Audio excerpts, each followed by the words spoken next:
Pemirsa, akses terbatas dan juga kepadatan yang tinggi kerap membuat kebakaran di kota. Kota besar meminta korban jiwa, padahal Jakarta adalah kota dengan jumlah gedung bertingkat tinggi terbanyak di Indonesia. Kebakaran di gedung Teradron beberapa waktu lalu misalnya menjadi potret persoalan standar keamanan di gedung. Bagaimana standar keamanan yang seharusnya dimiliki oleh gedung bertingkat? Jurnalis Metro TV Reda Fulpi dan juru kamera Venus Aksa telah menyiapkan laporannya untuk Anda.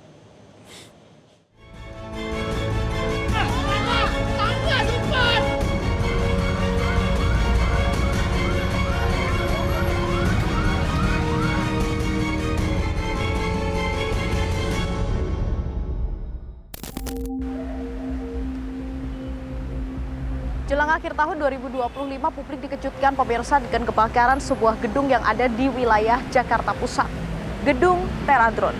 Kebakaran ini menjadi salah satu bukti bahwa fasilitas keamanan gedung ternyata masih hanya menjadi sebuah formalitas belaka. Lalu bagaimana hal ini bisa terjadi dan bagaimana sebenarnya standar keamanan yang harus dimiliki oleh sebuah gedung, apalagi gedung yang memiliki tingkat lebih dari 2 lantai? Ikuti penelusuran kami. Selasa 9 Desember 2025 siang, masyarakat Jakarta dikejutkan oleh kebakaran sebuah gedung di kawasan Jakarta Pusat. Gedung Teradron dilalap si jago merah dan mengakibatkan 22 orang meninggal dunia. Korban tewas terjebak di gedung 6 lantai ini karena dipenuhi asap dari lantai bawah serta jalur evakuasi yang minim. Kalau menurut keterangan polisi, pemirsa, ada sejumlah pelanggaran dari gedung Teradron sehingga banyak yang meninggal dunia saat terjadi kebakaran. Mulai dari tidak ada pintu darurat, sensor asap, jalur evakuasi, sampai sistem proteksi kebakaran. Kemudian baterai genset ini yang memiliki potensi panas semuanya disimpan dalam satu area yang sama. Selain itu di lantai 2 dan 6 tertutup oleh kaca, sulit untuk dibuka dan juga tidak memiliki benda untuk memecahkan kaca tersebut. Dan tak hanya itu, ternyata alarm kebakaran ini juga tidak berfungsi. Nah, kemudian kita coba lihat, ini adalah denah dari gedung Teradron, ada 7 lantai, ini termasuk rooftopnya. Di lantai 1 ini adalah tempat di mana baterai-baterai drone, ini baik baterai lama, baterai baru maupun baterai yang rusak, ini disimpan dalam satu ruang yang sama dan disinilah api pertama kali muncul. Kemudian di lantai kedua, ini merupakan gudang servis di mana ada 1 orang tewas. Di lantai ketiga ini merupakan ruang kerja karyawan, paling banyak ada 11 orang tewas. Kemudian di lantai 4 ini adalah Tera Bandung, di lantai 5 ruang kerja karyawan, termasuk ruangan dirut di mana ada 8 orang yang tewas. Kemudian di lantai 6 ini adalah aula, ini lantai-lantainya ini terbakar oleh uap panas dan mengakibatkan ada 1 orang tewas. Nah, di lantai 7 ini merupakan rooftop dan musola. Disinilah karyawan yang berhasil naik kemudian selamat karena akhirnya bisa keluar. Nah, yang menjadi pertanyaannya pemirsa, sebenarnya seperti apa standar yang harus dimiliki oleh gedung-gedung bertingkat, terutama lebih dari 2 lantai, agar ketika terjadi kebakaran ini bisa meningkatkan potensi orang yang terjebak ini selamat? Pihak kepolisian sudah memeriksa saksi termasuk pemilik Teradron. Polisi mendalami izin mendirikan bangunan atau IMB dan sertifikat laik fungsi.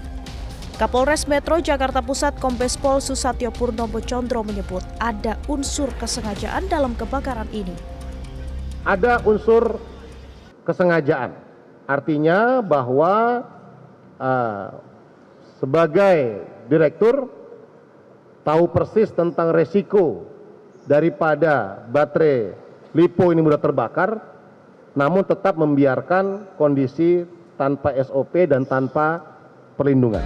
Jadi dari keterangan saksi tersebut bahwa baterai ya ukuran yang 30.000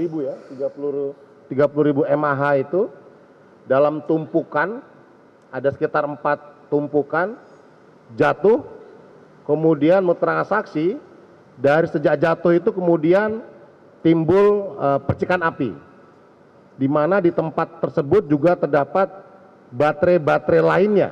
Selain baterai yang rusak, juga ada baterai-baterai yang sedang diservis dan sebagainya. Kemudian menyambar sehingga akhirnya di lantai 1 itu seluruhnya terbakar. Pengamat tata kota Yayat Supriyatna membeberkan hal terpenting yang harus dimiliki sebuah gedung bertingkat yang dihuni banyak karyawan. Yang pertama harus dia mempunyai sertifikat layak fungsi. Artinya apa? Gedung yang digunakan harus disesuaikan dengan fungsi yang akan diperuntukkan dan memenuhi syarat-syarat keselamatan, keamanan, kenyamanan bagi pemanfaatan bangunan itu. Termasuk di dalamnya adalah aspek keselamatan dari bencana kebakaran. Kedua, pada konteks sistem proteksi kebakarannya, itu ada dua model. Sistem proteksi aktif, yaitu sistem deteksi ya, seperti adanya alarm, detektor asap atau detektor panas. Kemudian sistem pemadam kebakarannya, seperti hidran, sprinkler otomatis, tabung alat pemadam kebakaran, dan sebagainya. Yang kedua, sistem pasifnya, yaitu jalur evakuasi. Nah, ini menarik ya. Apakah gedung ini ternyata evakuasinya selalu melalui pintu bawah? Ini kan menjadi catatan penting buat kita. Kedua, selanjutnya, dari sistem pasifnya, apakah dari bahan-bahan bangunan itu digunakan bahan-bahan yang tahan api atau tidak?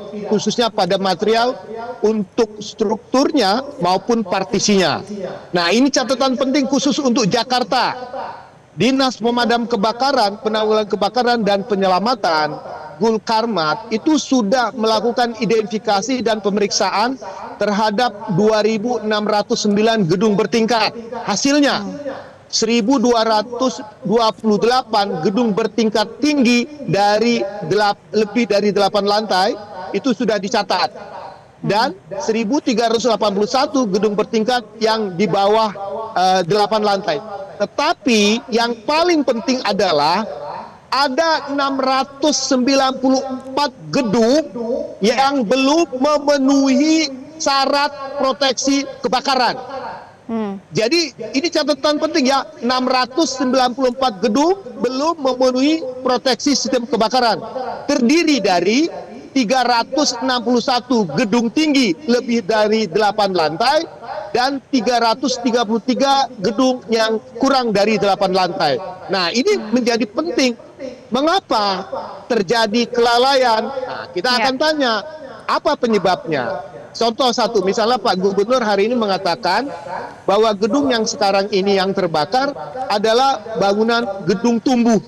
Artinya gedung yang berbeda dengan kiri kanannya, sehingga bisa dikatakan pada saat pemanfaatan bangunan itu perlu dicek dari dinas citatanya, dinas pemadam kebakaran, atau dinas bangunannya, apakah punya sertifikat layak fungsi terkait kebakaran atau tidak. Pemirsa, inilah akhir jumpa kita di Top Report kali ini. Kita jumpa kembali Top Report Jumat pekan depan. Saya Hamdan Kafi, mewakili rekan-rekan yang bertugas undur diri. Terima kasih atas perhatian Anda. Selamat malam, sampai jumpa.